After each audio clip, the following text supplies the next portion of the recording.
1. Perhatikan ciri-ciri berikut. 1. Bertambahnya ukuran fisik, tinggi, berat. 2. Dapat diukur dengan angka.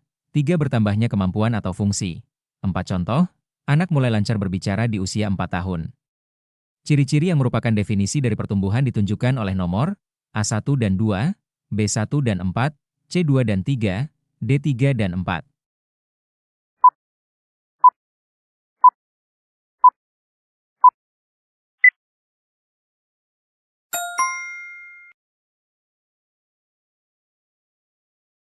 Pertumbuhan adalah proses kuantitatif, ditandai dengan bertambahnya ukuran fisik, tinggi, berat, yang dapat diukur dengan angka.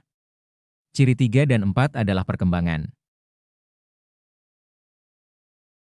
2. Fase siklus hidup manusia yang ditandai dengan aktifnya produksi hormon reproduksi seperti estrogen dan testosteron, serta munculnya tanda seksual sekunder adalah fase A. Bayi, B. Anak-anak, C. Remaja, pubertas, D. Dewasa awal.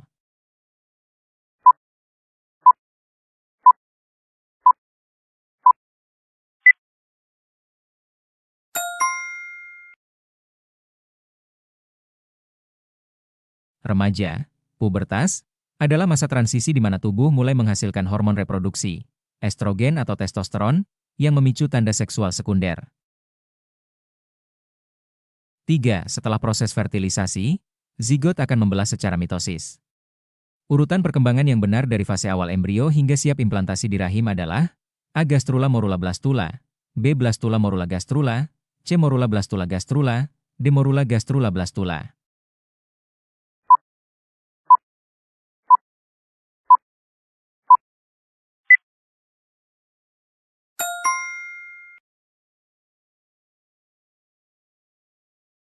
Urutan perkembangan awal embrio adalah morula, penambahan sel, blastula, membentuk rongga, gastrula, membentuk lapisan embrio. 4. Jenis hewan yang embrionya berkembang di dalam telur yang berada di luar tubuh induknya disebut A. Vivipar, B. Ovipar, C. Ovovivipar, D. Mamalia berplasenta.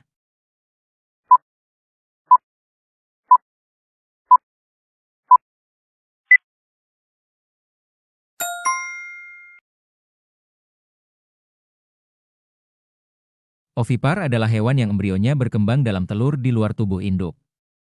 Vivipar, melahirkan, dan ovovivipar, bertelur melahirkan. 5. Di bawah ini adalah kelompok hewan yang berkembang biak dengan cara ovovivipar, kecuali A. Ikan hiu dan ikan pari, B. Kuda laut dan platypus, C. Beberapa jenis ular dan iguana, D. Salamander dan kadal.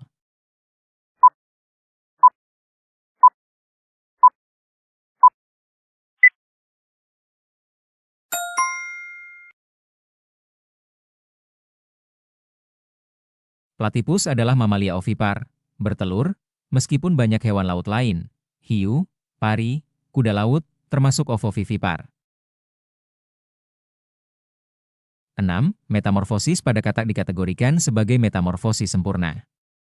Hal ini disebabkan oleh A. Katak melewati fase telur, nimfa, dan dewasa. B. Perubahan bentuk tubuh berudu, larva, yang sangat berbeda dengan katak dewasa, imago.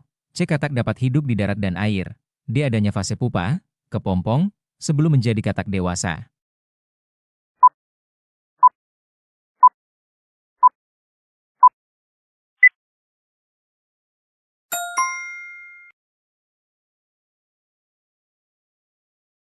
Metamorfosis sempurna ditandai oleh bentuk individu muda, berudu, yang sangat berbeda dari bentuk dewasanya. Pupa khas serangga. 7. Dalam siklus hidup serangga, fase di mana serangga berada dalam keadaan diam, tidak makan, dan terjadi pembentukan organ dewasa seperti sayap, kaki, dan antena adalah fase A. Larva, B. Nimfa, C. Pupa, D. Imago.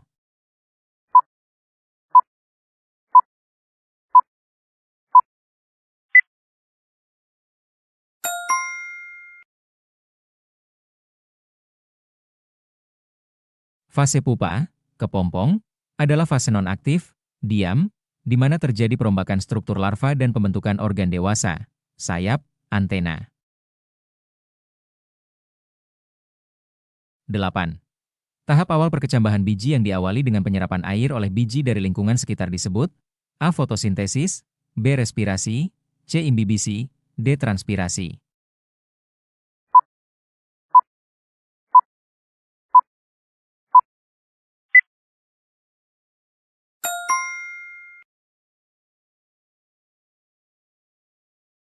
Imbibisi adalah tahap awal perkecambahan, yaitu penyerapan air oleh biji yang menyebabkan kulit biji pecah dan memicu aktivitas metabolisme. 9. Jaringan meristem primer yang terletak pada ujung akar dan ujung batang bertanggung jawab atas A. Pertumbuhan melebar, diameter, batang dan akar, B. Pembentukan kulit kayu dan kambium, C. Pertumbuhan memanjang, tinggi, tanaman, D. Pembentukan kayu sekunder.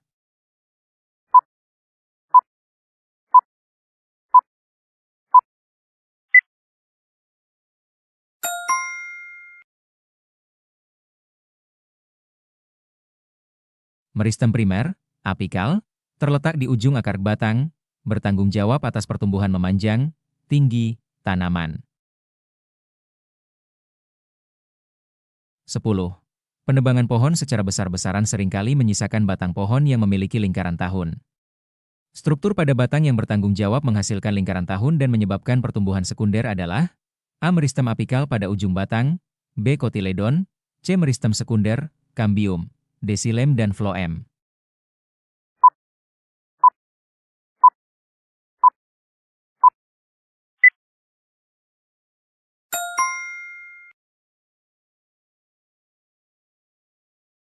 Meristem sekunder, kambium, menyebabkan pertumbuhan melebar, diameter, batang.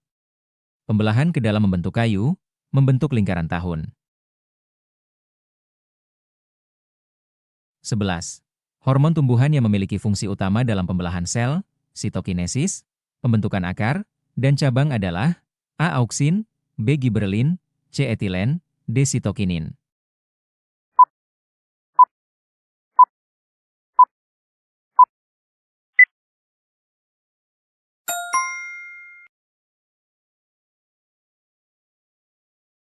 Hormon sitokinin berperan penting dalam pembelahan sel, sitokinesis, serta membantu pembentukan akar dan cabang baru pada tumbuhan. 12. Seorang siswa melakukan percobaan menanam biji di dua tempat berbeda. Biji A diletakkan di tempat terang, dan biji B diletakkan di tempat gelap. Hasilnya, biji B tumbuh lebih tinggi dan berwarna pucat, etiolasi. Kesimpulan yang tepat dari percobaan ini adalah A. Cahaya merupakan faktor internal yang memengaruhi pertumbuhan.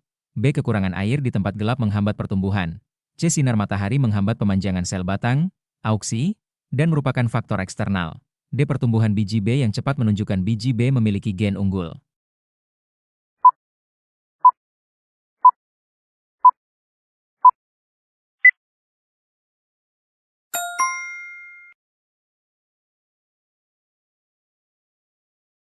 Cahaya menghambat kerja hormon auksin. Di tempat gelap, auksin aktif maksimal, menyebabkan sel cepat memanjang, dikenal sebagai peristiwa etiolasi.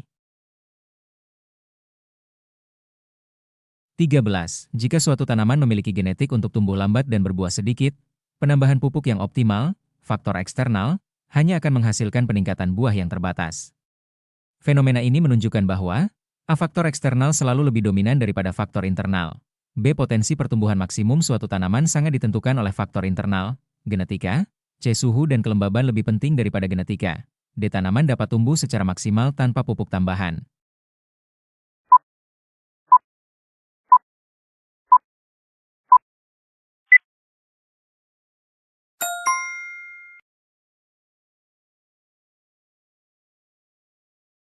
Genetika, faktor internal, menentukan potensi maksimum pertumbuhan.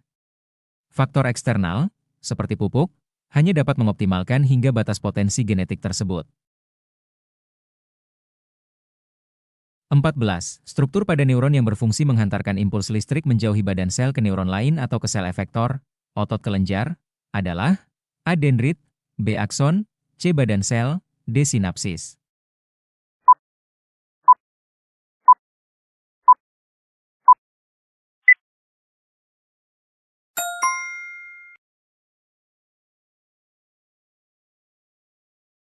Akson berfungsi menghantarkan impuls listrik menjauhi badan sel ke neuron lain atau ke sel efektor, otot atau kelenjar.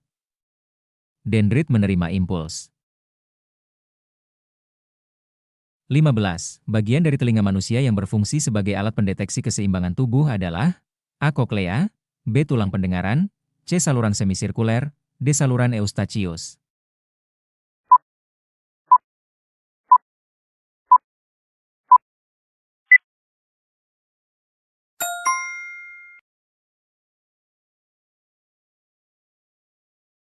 Saluran semisirkuler, 3 saluran setengah lingkaran, di telinga dalam mendeteksi perubahan posisi kepala dan menjaga keseimbangan tubuh. 16. Skema jalur penghantaran impuls untuk gerakan refleks yang paling tepat adalah A. Neuron sensoris otak neuron motoris efektor, B. Neuron sensoris saraf konektor otak efektor, C. Reseptor neuron sensoris medula spinalis neuron motoris efektor, D. Reseptor neuron motoris medula spinalis neuron sensoris efektor.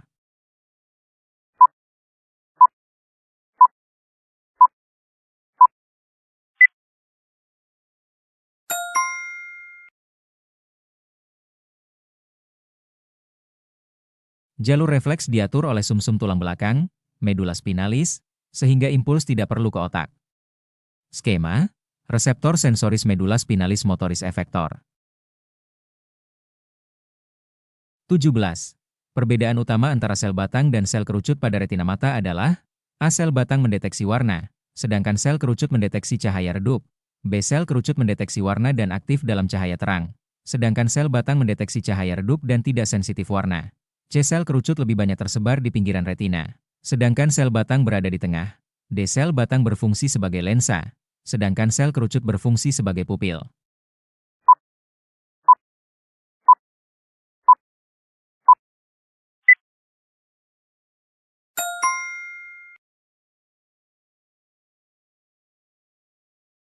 Sel kerucut aktif dalam cahaya terang dan sensitif warna.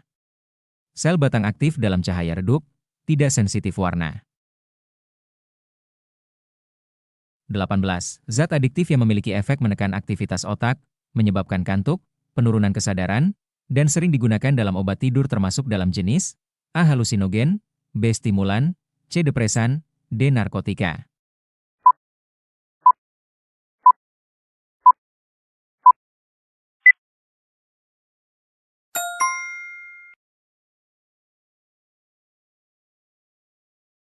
Depresan adalah zat yang menekan aktivitas sistem saraf pusat, menghasilkan efek menenangkan, menyebabkan kantuk, atau penurunan kesadaran. 19. Untuk mendeteksi kehamilan pada tahap awal, tes kehamilan komersial, tes PEG, bekerja dengan mendeteksi keberadaan hormon yang diproduksi oleh blastokista, yaitu hormon A. Estrogen, B. Progesteron, C. HCG, Human Chorionic Gonadotropin, D. Testosteron.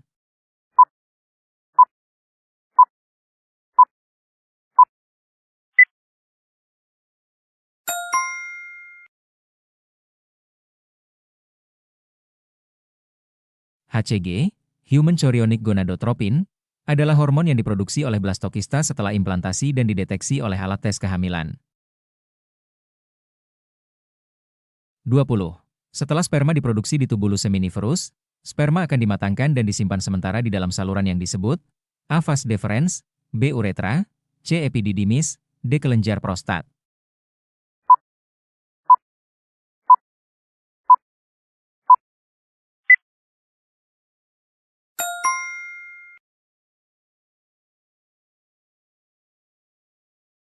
Sperma diproduksi di tubulus seminiferus, lalu dimatangkan dan disimpan sementara di epididymis.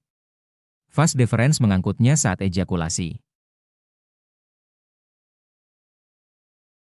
21. Peristiwa penting yang umumnya terjadi pada sekitar hari ke-14 dari siklus menstruasi adalah A. Peluruhan lapisan rahim, menstruasi, B. Penurunan produksi hormon progesteron secara drastis, C. Ovulasi, pelepasan sel telur matang dari ovarium, D. Implantasi zigot di dinding rahim.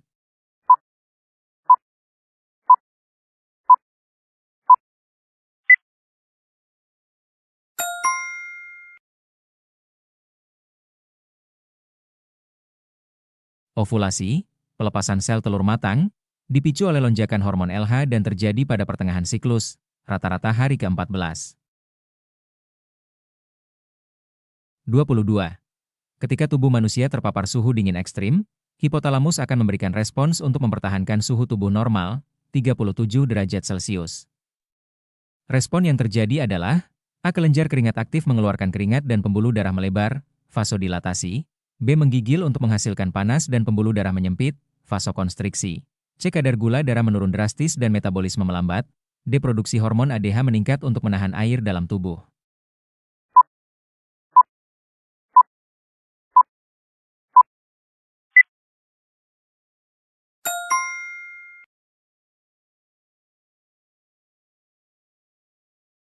Saat dingin, hipotalamus memicu menggigil, menghasilkan panas, dan vasokonstriksi, pembuluh menyempit, untuk mempertahankan panas tubuh. 23. Dalam proses homeostasis cairan tubuh, hormon ADH, antidiuretik hormone, memiliki peran utama dalam A. Mengatur kontraksi otot jantung, B. Mengatur penyerapan air di ginjal, C. Mengubah glukosa menjadi glikogen, D. Memicu keluarnya keringat.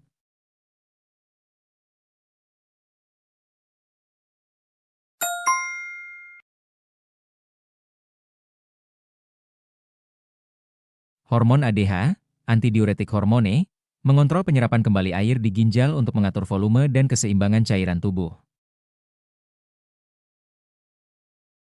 24. Seseorang belum makan selama beberapa jam, menyebabkan kadar gula darahnya turun. Untuk mengembalikan kondisi normal, homeostasis, pankreas akan mengeluarkan hormon A. Insulin, yang mengubah glikogen menjadi glukosa, B. Glukagon, yang mengubah glikogen menjadi glukosa, C. Insulin, yang memicu glukosa masuk ke sel, D. Glukagon, yang mengubah glukosa menjadi glikogen.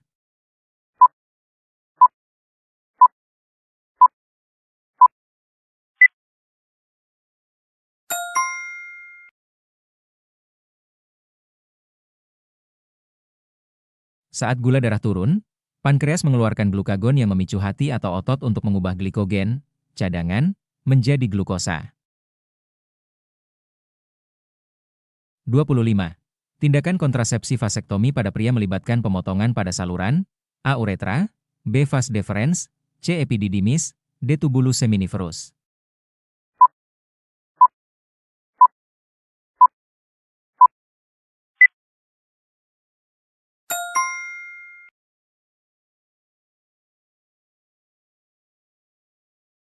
Vasektomi adalah prosedur kontrasepsi pria dengan memotong atau mengikat saluran vas deferens untuk menghalangi perjalanan sperma.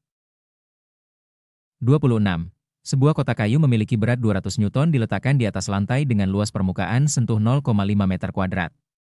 Besar tekanan yang dihasilkan kotak pada lantai adalah A. 100 Pascal, B. 200 Pascal, C. 400 Pascal, D. 500 Pascal.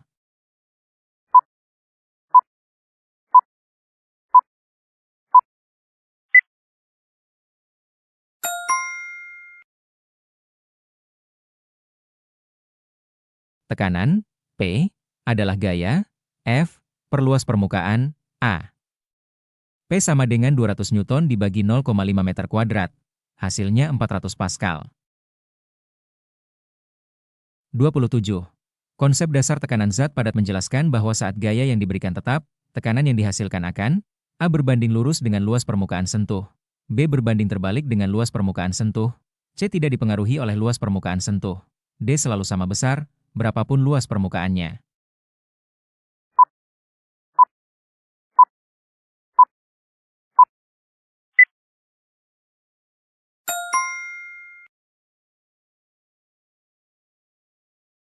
Tekanan berbanding terbalik dengan luas permukaan sentuh. Semakin kecil luasnya, semakin besar tekanan yang dihasilkan. 28. Sebuah bejana diisi air dengan massa jenis 1000 kg per meter kubik. Jika percepatan gravitasi bumi 10 meter per sekon kuadrat, dan terdapat titik A yang berada 20 cm dari dasar bejana, serta tinggi total air adalah 50 cm. Berapa tekanan hidrostatis di titik A? A. 2000 Pascal, B. 3000 Pascal, C. 5000 Pascal, D. 7000 Pascal.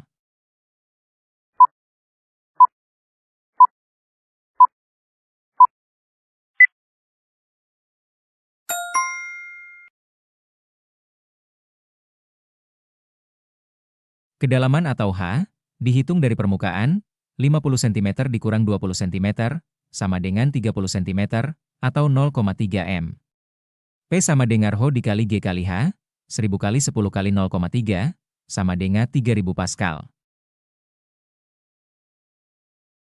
29. Pernyataan yang merupakan bunyi dari hukum Archimedes adalah, A. Tekanan pada zat cair dalam ruang tertutup diteruskan ke segala arah dengan sama besar. B. Gaya ke atas pada benda yang dicelupkan sama besar dengan berat zat cair yang dipindahkan benda. C. Tekanan berbanding lurus dengan massa jenis zat cair dan kedalaman. D. Gaya listrik antara dua muatan berbanding terbalik dengan kuadrat jaraknya.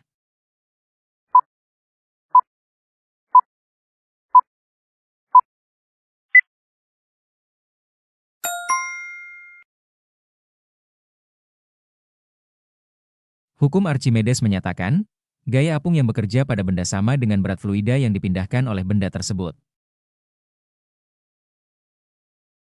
30. Suatu benda dikatakan berada dalam kondisi melayang di dalam zat cair, jika perbandingan antara gaya apung dan berat benda adalah A. Fa lebih dari W, B. Fa kurang dari W, C. Fa sama dengan W, D. Fa berbanding lurus dengan W.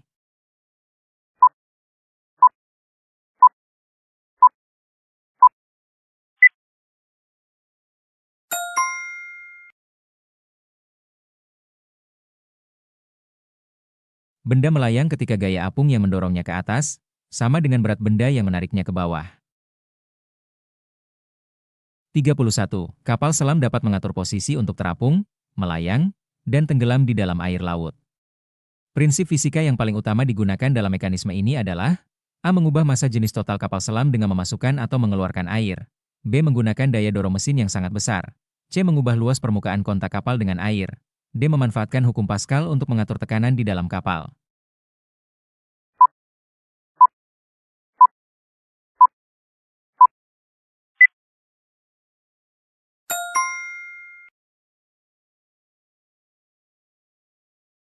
Kapal selam mengontrol volume air dalam tangki pemberat untuk mengubah massa jenis totalnya, sehingga bisa terapung, melayang, atau tenggelam. Hukum Archimedes. 32. Balon udara dapat terbang karena massa jenis totalnya lebih rendah daripada massa jenis udara di sekitarnya. Prinsip fisika ini serupa dengan prinsip A. Tekanan hidrostatis, B. Hukum Pascal, C. Hukum Archimedes, pada fluida gas, D. Difusi gas.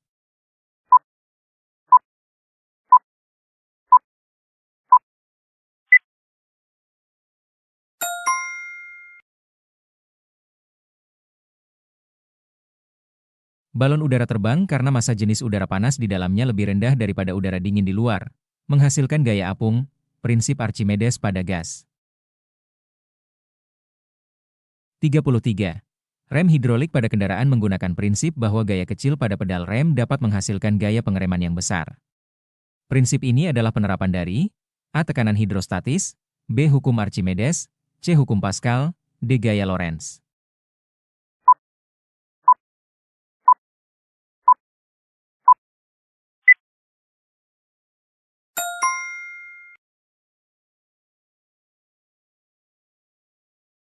Rem hidrolik adalah aplikasi hukum Pascal.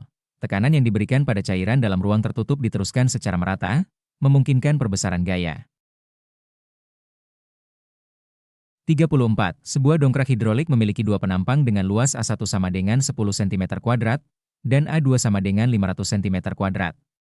Jika pada penampang kecil diberikan gaya 50 Newton, berapa gaya angkat maksimum yang dihasilkan pada penampang besar?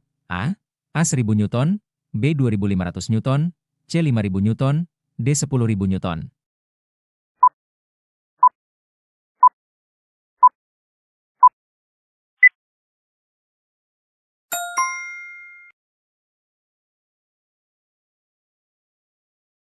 Menggunakan hukum Pascal, F2 sama dengan F1 kali A2 per A1.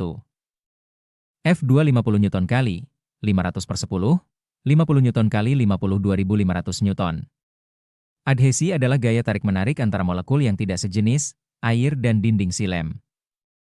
Kohesi adalah tarik-menarik antar molekul sejenis. 35. Gaya tarik-menarik antara molekul air dengan molekul dinding pembuluh silem disebut sebagai gaya A. Kohesi, B. Adhesi, C. Gravitasi, D. Transpirasi.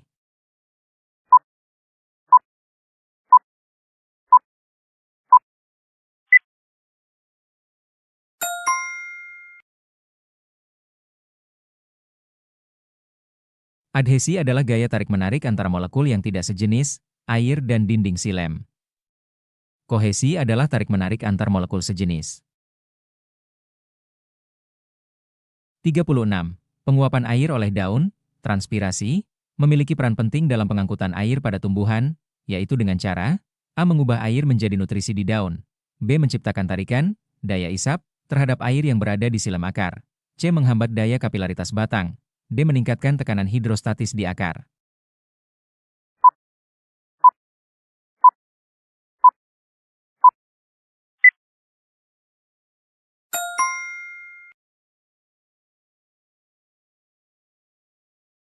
Transpirasi, penguapan air, menciptakan tekanan negatif atau tarikan, daya isap, yang menarik kolom air di silem dari akar ke daun. 37. Pertukaran gas O2 dan CO2 di alveoli paru-paru terjadi melalui proses difusi. Proses ini terjadi karena O2 dan CO2 berpindah dari daerah dengan konsentrasi dan tekanan parsial rendah ke tinggi.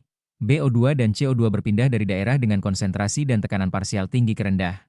C. Alveoli memompa O2 ke darah dan memompa CO2 keluar. D. Adanya gaya kapilaritas pada pembuluh darah.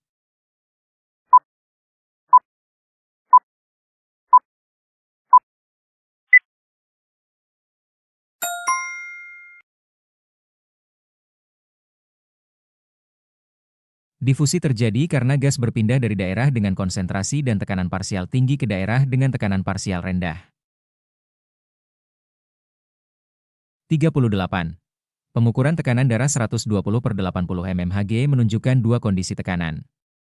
Angka 120 mmHg, sistol, merujuk pada A. Tekanan darah saat bilik jantung mengembang, relaksasi. B. Tekanan darah saat bilik jantung berkontraksi, memompa. C. Tekanan darah minimal pada pembuluh arteri. D. Tekanan darah di pembuluh vena.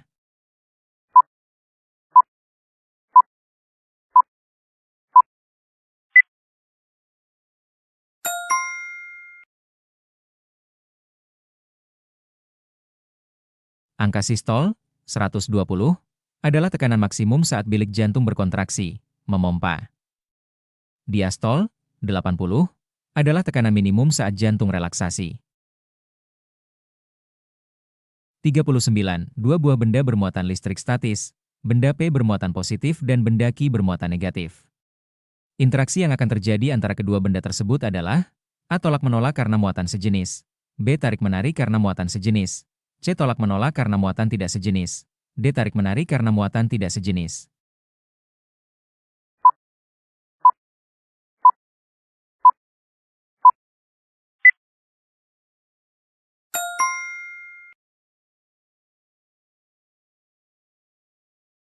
Dalam listrik statis, muatan yang tidak sejenis, positif dan negatif, selalu menghasilkan interaksi tarik-menarik. 40. Elektroskop adalah alat yang digunakan untuk mendeteksi keberadaan muatan listrik pada suatu benda.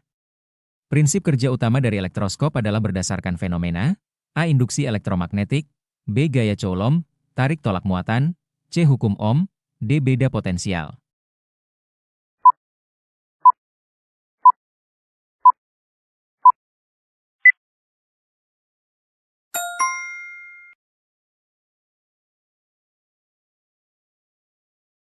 Elektroskop bekerja berdasarkan interaksi tolakan dan tarikan antara muatan, gaya Coulomb, untuk mendeteksi keberadaan muatan listrik.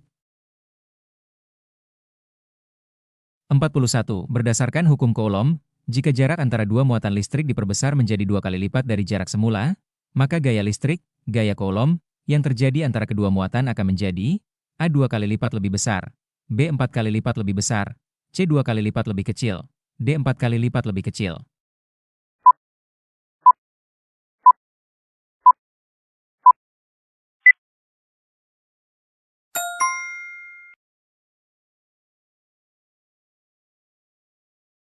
Gaya Coulomb berbanding terbalik dengan kuadrat jarak. Jika jarak 2R, maka gaya menjadi 1/2 kuadrat, sama dengan 1/4 kali lebih kecil. 42. Arah garis-garis medan listrik selalu digambarkan, A masuk ke muatan positif dan keluar dari muatan negatif, B keluar dari muatan positif dan masuk ke muatan negatif, C berasal dari muatan yang lebih besar ke muatan yang lebih kecil, D selalu sejajar satu sama lain.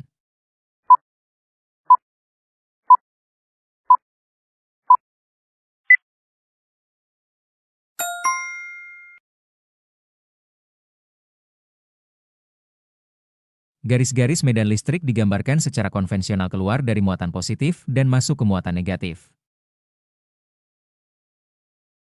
43.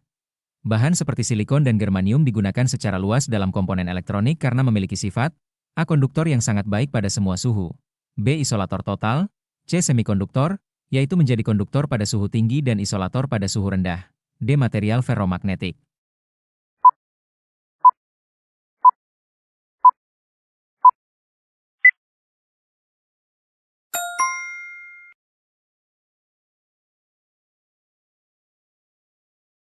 Silikon dan germanium adalah semikonduktor yang konduktivitasnya dapat diatur, menjadi konduktor pada suhu tinggi dan isolator pada suhu rendah. 44. Dalam suatu rangkaian listrik, terdapat muatan listrik sebesar 60 kolom yang mengalir selama 5 sekon. Besar kuat arus listrik yang mengalir dalam rangkaian tersebut adalah A. 12 ampere, B. 30 ampere, C. 60 ampere, D. 300 ampere.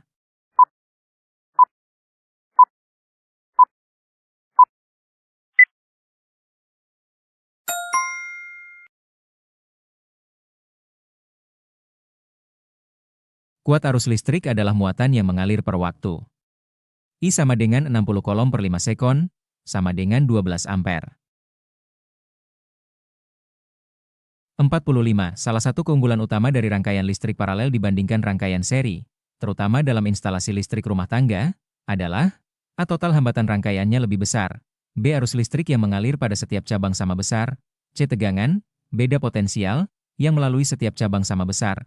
D. Jika satu komponen terputus, seluruh rangkaian akan mati.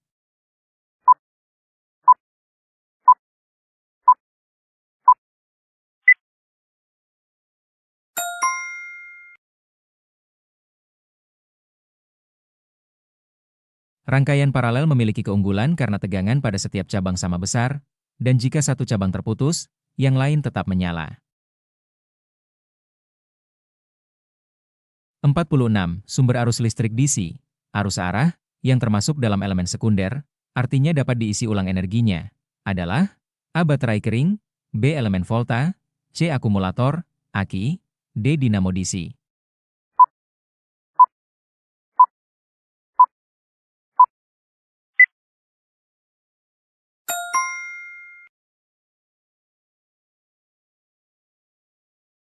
Akumulator, aki, adalah elemen sekunder, artinya reaksi kimianya dapat dibalik sehingga dapat diisi ulang. Baterai kering adalah elemen primer. 47. Prinsip kerja generator listrik, baik AC maupun DC, didasarkan pada hukum Faraday yang menyatakan bahwa A. Kawat berarus listrik dapat memengaruhi jarum kompas. B. Arus listrik akan timbul akibat adanya perubahan fluks magnetik pada konduktor. C. Gaya Lorentz menyebabkan kawat berarus bergerak dalam medan magnet. D. Energi listrik dapat diubah menjadi energi gerak.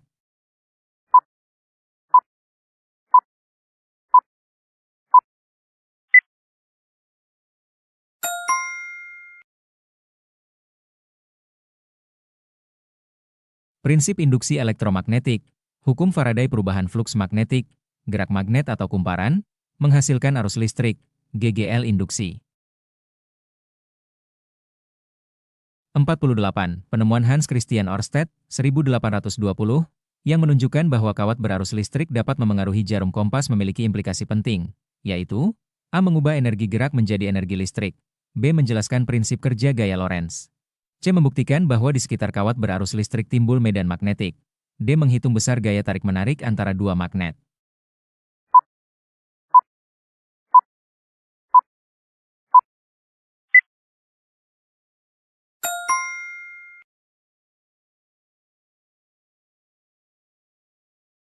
Penemuan Ørsted membuktikan bahwa arus listrik menghasilkan medan magnetik di sekitarnya, yang menjadi dasar elektromagnetisme.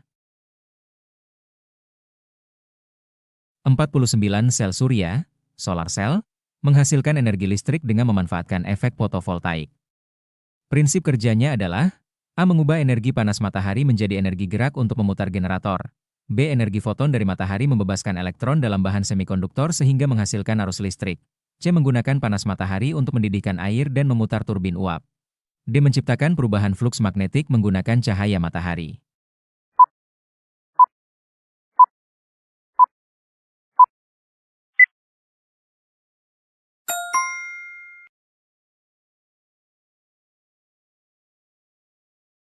Sel surya bekerja berdasarkan efek fotovoltaik, di mana energi foton dari matahari membebaskan elektron di semikonduktor, menghasilkan arus. 50. Pada pembangkit listrik tenaga nuklir, PLTN, sumber energi panas utama yang digunakan untuk memanaskan air dan menghasilkan uap bertekanan tinggi berasal dari A. Pembakaran batu bara, B. Reaksi fusi inti hidrogen, C. Reaksi pembelahan, fisi, inti uranium, D. Energi kinetik air terjun.